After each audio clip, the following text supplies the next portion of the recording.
what we love to do. It's just, we love the heavy music. We love tattoos. We honor the Lord and in that stuff, what we do.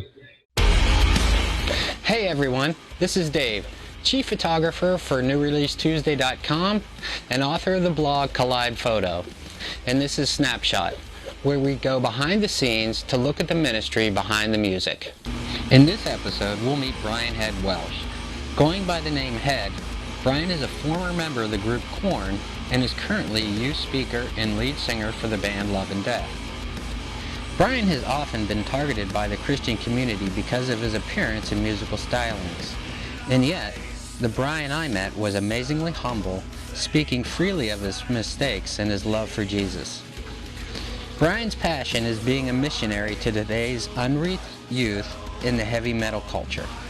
He takes advantage of every opportunity to perform and speak to them, trying to reach them right where they are.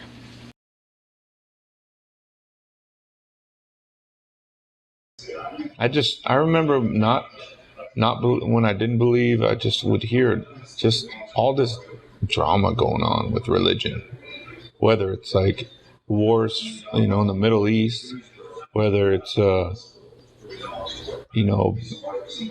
priests or something. You hear bad stories about priests, and then what about the guys you see on TV? They're saying, "Oh, you're going to hell if you play heavy metal music."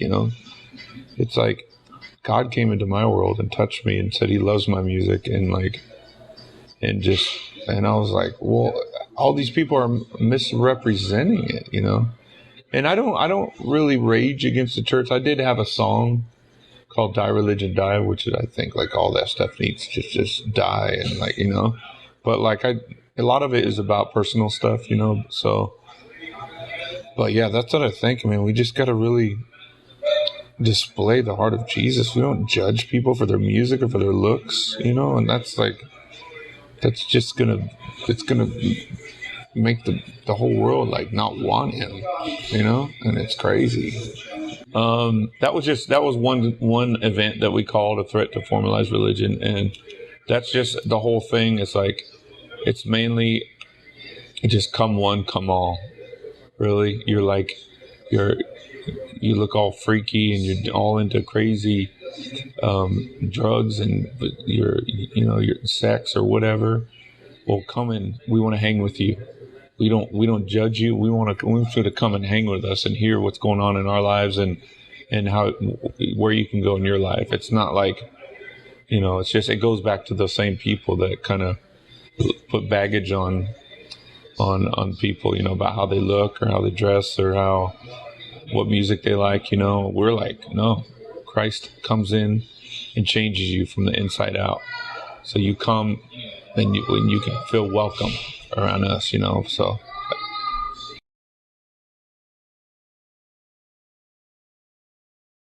We love the heavy music. We love tattoos. We honor the Lord and that stuff, what we do. And some people don't understand that, how can you honor the Lord with tattoos, get a bunch of scriptures put on your skin, and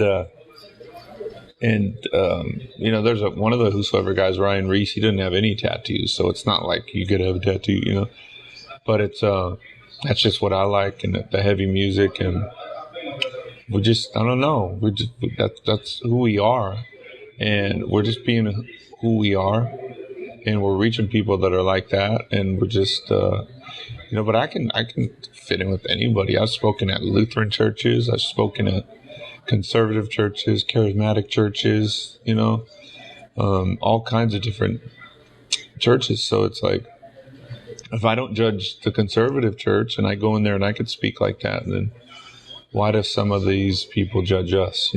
We're just all, Christ came powerfully after my life and came and saved me, and it was just so awesome. And that's what He's wanting to do in this generation. And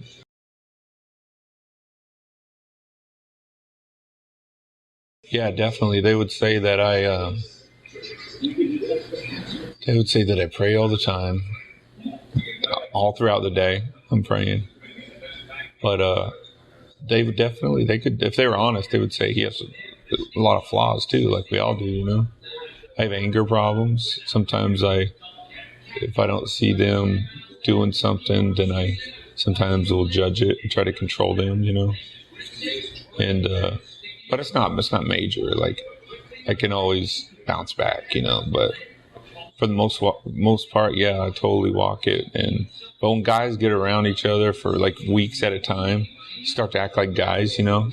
So you sometimes have locker room language and stuff like that, and we're like, oh Lord, I'm trying not to talk like that anymore. And it's not like God's going, oh, bad, and he wants to slam us with a hammer. But you know, I look at it like this: He really does live inside of us, and He wants to use us.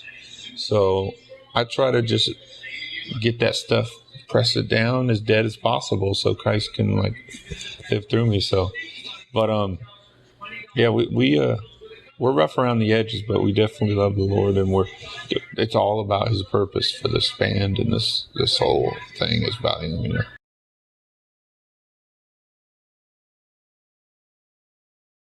The Whosoever movement and the people like us, you know, we don't think that we're more special or we're being used by God more than other people. You know, we're trying to do what God's leading us to do, and you know, we don't think we're the saviors of the world. You know, we're all in this together is what I'm trying to say. It's like even the people that bash us, you know, we respect and honor their ministries and like what they're doing. If they could just like kind of just step back and say, wow, God is using these guys to reach people that are like them, so maybe I should back off. You know, I think we're all in this, and we're all just as important to God, you know, and let's not bash each other. Let's just do it, you know, and touch the world. Hello, my name is Valentine. I play bass for Brian Head Welch in the band Love and Death. As you can see, my eyes are blue, and they are not white like the billboards or the pictures show. I do not wear them to sleep or when I wake up. A lot of people have asked me why I have them, and I'm just going to go ahead and get out there on the real story on why I wear contacts. When I was a little kid, I went over to my friend's house, and we watched a movie called Texas Chainsaw Massacre, and we also watched Friday the 13th. These were very, very scary movies, and I shouldn't have watched them, but I did. I went home, and about 3 days after that, my dad noticed that I was really scared, like it bothered me. I didn't want to say anything because I knew I'd be in trouble. So he finally sit me down. He's like, "What's the matter with you? You know, you're not going upstairs. You're scared of the dark now. What's going on?" And I told him. He's like, "You know, you shouldn't have done that." And I said, "I know." So he went out and he went out and rented a movie called Screamer Greats by Tom Savini. He was a makeup artist, and it is a behind-the-scenes movie that shows how movies are made. And I watched the whole thing on latex and gel packs and contacts and the whole art form behind it. After that, we sit down and we watched Night of the Living Dead. He made me watch all these movies, these scary movies. Well, during the course of the movies, he would pause it on all these parts, and he'd say, "Okay, tell me how they did that." And then I would look at him and I'd be like, "Okay, in this part they used latex and they dried it with a hairdryer and they have a cord running up the guy's back." And so I dissected all these movies to not be afraid of them, basically. And then I wasn't afraid of them. Then I kind of fell in love with them, the art form behind it. See, back in the day, before CGI, someone would have to come up with a way to do this in a script. And Tom Savini's one of the best, Greg Nicotero. All these guys are like special effects artists before computer just did it. Well, all during high school, I was into drama. I love stage get-ups. I love makeup and the whole act of it all. So that's why I wear the contacts. I think it's cool on stage as far as acting, being able to be something that I'm not, along with there's a message in our music that's there anyways, you know? So that's basically the real reason why I wear contacts. It's not for shock value. It's not for just to make people mad at us or to judge us in any way, shape, or form.